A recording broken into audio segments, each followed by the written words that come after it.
individuals do not change fundamentally in who they are without a very serious personal crisis of some kind. But the conclusion, again, for us, perhaps the key conclusion is that is a wrong question to ask. Revitalizing people has a lot less to do with changing people and has a lot more to do with changing the context that companies, that senior managers, that people in this room create around their people.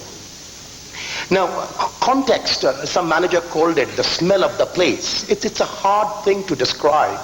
And let me try to describe it the best way I experience it, through my sort of personal experience, if you wish.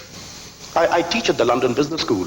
I live in London, have done so for the last year and a half. Before that, I lived in Fontainebleau in France for about 8 years. But one look at me, and then one sound of my accent, and you know I do not come from either of these two wonderful places in the world.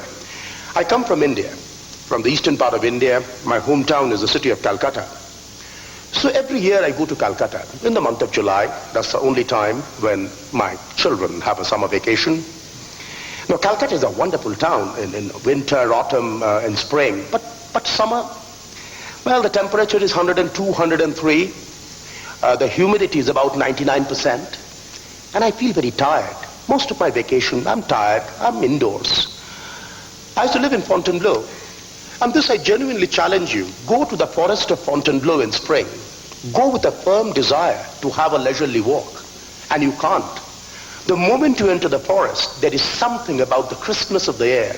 There is something about the smell of the trees in spring. You'd want to jump. You'd want to jog. You want to catch a branch, run, do something. And that, I believe, is the essence of the problem. Most companies, particularly large companies, have created downtown Calcutta in summer inside themselves. And then they complain. They say, you are lazy and you don't take initiative and you don't take cooperation. You are not changing the company. The issue is, it's not about changing me. I have a lot of energy in spring in Fontainebleau. And I'm a bit tired in summer in Calcutta. And that's the issue.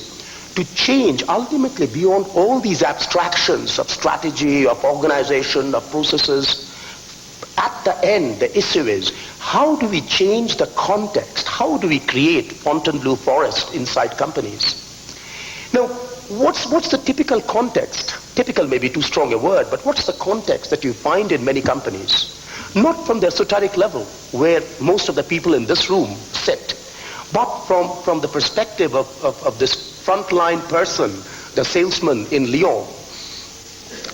Top management creates strategy. Chris talked about it. And that, how does it come down to this frontline person, to me, the salesman in Lyon? Constraint. It tells me by product, by customer, what I can do. It's a box of constraint. The smell, and I'm trying to relate to that metaphor. We all see it. We enter a place, in the first 5 minutes, you get a smell. You get it in the hum of people. You get it in the quality, the color. The smell is constrained. Compliance. Companies create this elaborate infrastructure of systems, planning systems, budgeting systems, financial systems. All of it boils down, by the time it travels down to me, the smell it creates for me is compliance. I got to comply. Control. My relationship, not just with my boss, but with the entire management infrastructure, is one of control. It exists to control me. And finally, contract. We repeatedly use the word, your job is a personal contract, relationship with the company is a contract, budget is a personal contract, transfer price is a contract. So, constraint, compliance, control, contract, that's the smell we create. That's what I live in. And then we say, you've got to proactively create change, you have to take initiative, you have to cooperate. Where are you going to get those behaviors? What we found in our research, on the other hand, is a few companies that have created an environment that we describe as the dimensions of stretch, discipline, trust, and support. And let me take a minute or two to explain them. Where top management does not create this strategy that boils down as constraints, but rather creates an exciting set of values, an aggressive ambition, all of which create a smell of stretch.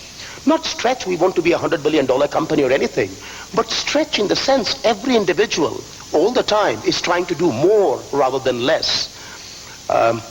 Not compliance or all the systems that create compliance, not compliance, but discipline, embedding norms of self-discipline. And you can see that in companies. You can see where day-to-day behavior is shaped by these embedded norms of self-discipline. Self-discipline is, yes, it's meeting the budget, but it's much more. It is if a meeting starts at 9, everybody's there at 9. It is if people collectively agree to a decision in a management committee, even if individually you disagree, you do not start challenging that decision or unraveling it immediately outside in the corridor.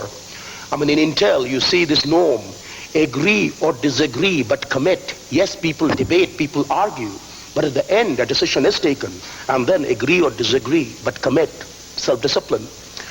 Also, not control, but support. The whole role of senior management changes where they are not seen as the exercisers of control, but as those who exist with one purpose only, which is to help me win by access to resources, by coaching, by guidance. And finally, not contract, but trust. And trust more than this very contractual sense in which we use the word trust. Trust in the sense that says, if you carry that card, I may be in Australia and you may be in the United States. I may have never met you, but the fact that you carry the card is good enough for me to let go of the safety of business as usual and fly, knowing that you will be the safe pair of hands at the other end. So stretch, discipline, support, trust. And I'll invite you, don't take those words, don't intellectualize those words, but try to sense the smell that can be created if those are the norms of behavior.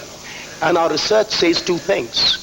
One, it is possible to create that smell in companies. There are companies, and of the companies that were part of our sample, 3M is one example, where a management can create the smell and protect it over long periods of time.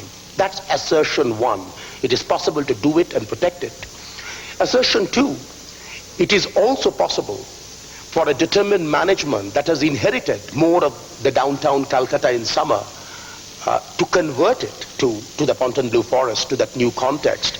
And while we do not know Alcoa or Piat very well, I mean, from the discussions we're having this morning, some of that has been done in their companies, but we have seen others where it has been possible.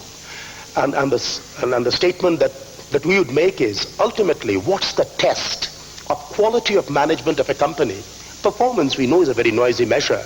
This, to our mind, is a real test of quality of management, the context that managers create that shapes the behaviors of people, creating this stretch, discipline, trust, and support.